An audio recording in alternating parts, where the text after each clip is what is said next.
Alright folks. So we've got the first console review. We'll be doing it right away. So today we're going to do a review on Amstrad GX4000. The GX4000 is a video game console that was manufactured by Amstrad. It was the company's short-lived attempt to enter the games console market. The console was released in Europe in 1990 and was an upgraded design based on the then still popular CPC technology.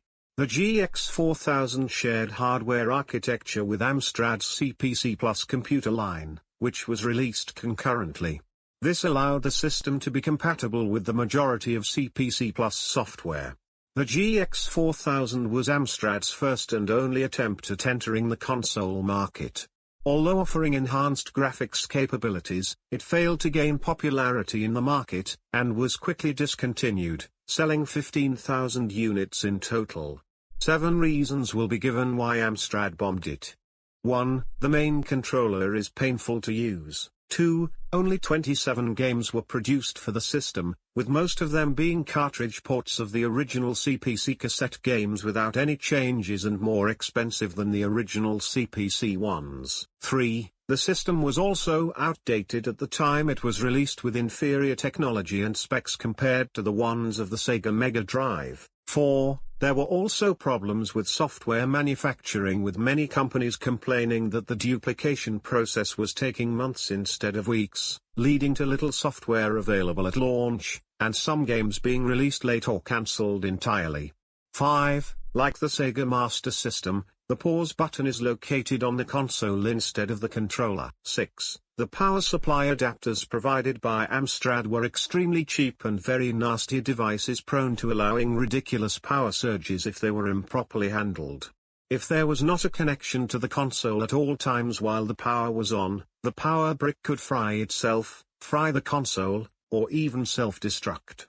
Citation needed. This is only made worse by all authentic power bricks being at least 30 years old, and it is highly recommended to use a third-party power supply instead. And lastly, 7. The CPC Plus line of computers had similar hardware to the GX4000 and is even compatible with games from the system, thanks to also having a cartridge slot, making the system rather pointless. The GX4000 was not successful commercially.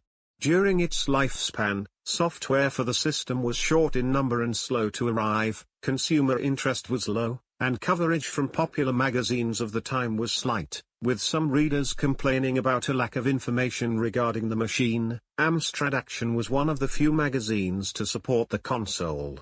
Within a few weeks of the initial launch, the system could be bought at discounted prices, and by July 1991 some stores were selling it for as little as £29.99. Many GX4000 games were CPC games repackaged on cartridge with minor or no improvements, which led to consumer disinterest, with many users unwilling to pay £25 for a cartridge game they could buy for £3.99 on cassette instead.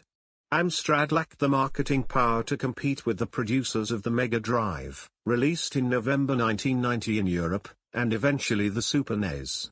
There were also problems with software manufacturing, with companies complaining that the duplication process took months instead of weeks, leading to little software available at launch, and some games being released late or cancelled entirely. When discussing the market failure of the system, the designer, Cliff Lawson, claimed that the GX4000 was technically at least as good as the SNES, and that the machine faltered due to a lack of games and Amstrad not having the money to compete with Nintendo and Sega.